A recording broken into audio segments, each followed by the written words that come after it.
Hello everyone, this is Mohammad Saqib and you are watching ByteBlitz YouTube channel. I hope you all are doing really well.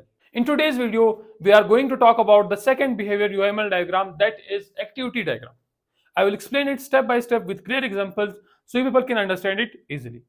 So if you are new here, make sure to subscribe and press the bell icon and let's start the journey of learning. So viewers, activity diagram को समझाने से पहले मैं आपको कुछ और चीजें बताना चाहता हूँ.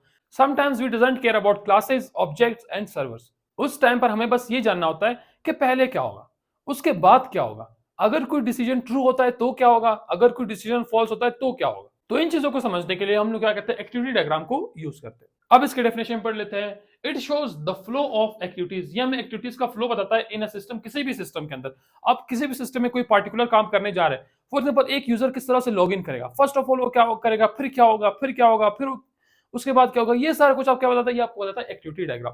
अब लाजमी नहीं कि आपके सिस्टम की एक ही एक्टिविटी डायग्राम हो. आपके सिस्टम के अंदर अगर मल्टीपल एक्टिविटीज परफॉर्म हो रही तो आपके पास एक ही सिस्टम की मल्टीपल एक्टिविटी डायग्राम्स भी बन सकती है. सो नेक्स्ट देखते हैं. It is like a flow chart but used in UML. ये हमारे पास एक फ्लो चार्ट की तरह ही होता है लेकिन यूएमएल के अंदर होता है. फ्लो चार्ट में क्या होता था, हमारे पास सीक्वेंस ऑफ एक्शंस होता है कि पहले ये एक्शन परफॉर्म होगा, उसके बाद अगर यूजर ये डिसाइड करेगा तो ये होगा, अगर उसको डिसाइड नहीं करेगा, उसको नो करेगा तो क्या होगा. ये सारा कुछ हमें फ्लो चार्ट के अंदर बताया जाता है. तो वही सेम काम हम क्या करें एक्टिविटी डायग्राम के अंदर करें. नेक्स्ट है it focuses on what happens next. ये फोकस करता है कि इसके बाद क्या होगा, नॉट ऑन क्लासेस और ऑन स्ट्रक्चर. ये हमें स्ट्रक्चर के बारे में नहीं बताता, किसी क्लास के बारे में नहीं बताता, किसी सर्वर के बारे में नहीं बता रहा, किसी नोड एंड के बारे में हमें नहीं बता रहा. सो बेसिकली हमारे पास जो ये एक्टिविटी डायग्राम है ये हमारे पास एक बिहेवियरल डायग्राम है. और बिहेवियरल डायग्राम्स क्या करते थे, हमें बताते हैं कि इस टाइम पे क्या हो रहा है, उसके बाद क्या काम होगा. और उसमें जो स्पेसिफिकली एक्टिविटी डायग्राम है वो हमें बताता है अगर यूजर ये चीज सिलेक्ट करता है तो क्या होगा, और अगर इसको सिलेक्ट नहीं करता, रिजेक्ट करता है यानी नो करता है तो उसके बाद क्या एक्शन परफॉर्म होंगे. सो व्यूअर्स, अब बात करते हैं कि हम लोग एक्टिविटी डायग्राम को यूज क्यों करते हैं. First of all to explain the business logic. हम एक्टिविटी डायग्राम का यूज करते हैं बिजनेस लॉजिक को एक्सप्लेन करने के लिए. बिजनेस लॉजिक में वो स्टेप्स और रूल्स आते हैं जिसके अकॉर्डिंगली वो बिजनेस जो है काम करता है. तो ये डायग्राम हमें बताइए कि फ्रंट एंड पे क्या होगा, बैक एंड पे क्या होगा और एंड पे जो है वो टास्क किस तरह से कंप्लीट होगा. नेक्स्ट हम लोग बात करते हैं it shows process flow. Process flow का मतलब होता है कि पहले क्या होता है, उसके बाद क्या होगा और आखिर में जाके इसका रिजल्ट क्या होने वाला है. फर्स्ट ऑफ ऑल यूजर कहां पे क्लिक करेगा और किस लिए करेगा, उसके बाद क्या स्टेप परफॉर्म होगा और लास्ट में वो क्लिक करने का क्या फायदा उसको मिलेगा, लास्ट में वो कहां तक पहुंचेगा. नेक्स्ट बात करते हैं इट एक्सप्लेन्स यूजर एक्शंस. यह बताता है कि यूजर किस तरह से इंटरेक्ट करता है सिस्टम के साथ. आया वो जो है माउस का यूज करता है किसी चीज को सिलेक्ट करने के लिए, वो जो है कोई सिलेक्शन करता है किसी लिस्ट में से, या वो जो है कोई इनपुट प्रोवाइड करता है, उसके बाद जो सिस्टम कुछ ना कुछ करता है. तो हम बताता है यूजर किस तरह से एक्शन परफॉर्म करेगा, किस तरह से बिहेव करेगा सिस्टम के साथ.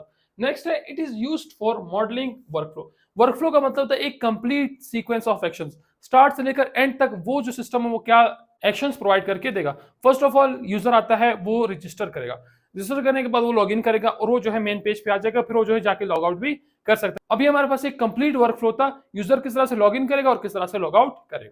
तो वर्कफ्लो जो है वो हमें किसी भी टास्क का एक कंप्लीट जर्नी जो है बताती है. सो व्यूअर्स, अब बात करते हैं कि एक्टिविटी डायग्राम के अंदर कौन कौन से की एलिमेंट्स मौजूद होते हैं. फर्स्ट ऑफ ऑल हमारे पास होती है इनिशियल नोड, जहां से हमारा जो है काम स्टार्ट होता है. It is a black field circle. हमारे पास एक ब्लैक फील्ड सर्कल होता है that shows start of process. यहाँ प्रोसेस के स्टार्ट में आपने लाजमी लगानी है, इसके ऊपर कुछ लिखने की जरूरत नहीं, बस हमारे पास इंडिकेट करता है कि यहाँ से हमारा प्रोसेस स्टार्ट हो रहा है. ठीक है. नेक्स्ट हमारे पास होता है एक्टिविटी या फिर एक्शन.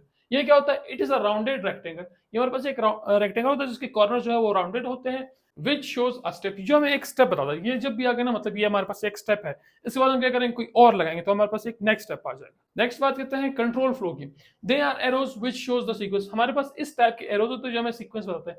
यहाँ से जो एरो निकल के आएगा एक और स्टेप पे जाएगा, फिर वहां से किसी और स्टेप पे जाएगा, वहां से किसी कंडीशन पे जाएगा, तो जो हमें सीक्वेंस बताते हैं. नेक्स्ट हमारे पास आता है डिसीजन नोड. ये क्या होती है, it is a diamond like shape which represents a condition. हमारे पास एक डायमंड की तरह शेप होते हैं, इस तरह से जो हमें कंडीशन बताती है. ऊपर से कोई इनपुट आएगा, नीचे से इसके मैक्सिमम जो है 2 आउटपुट हो सकते हैं. ठीक है, 2 से ज्यादा इसके आउटपुट्स नहीं हो सकते. इनपुट एक ही होगा और आउटपुट हमारे पास इसके 2 होंगे. नेक्स्ट बात करते हैं फाइनल नोड की. Final node is the ending point of a process.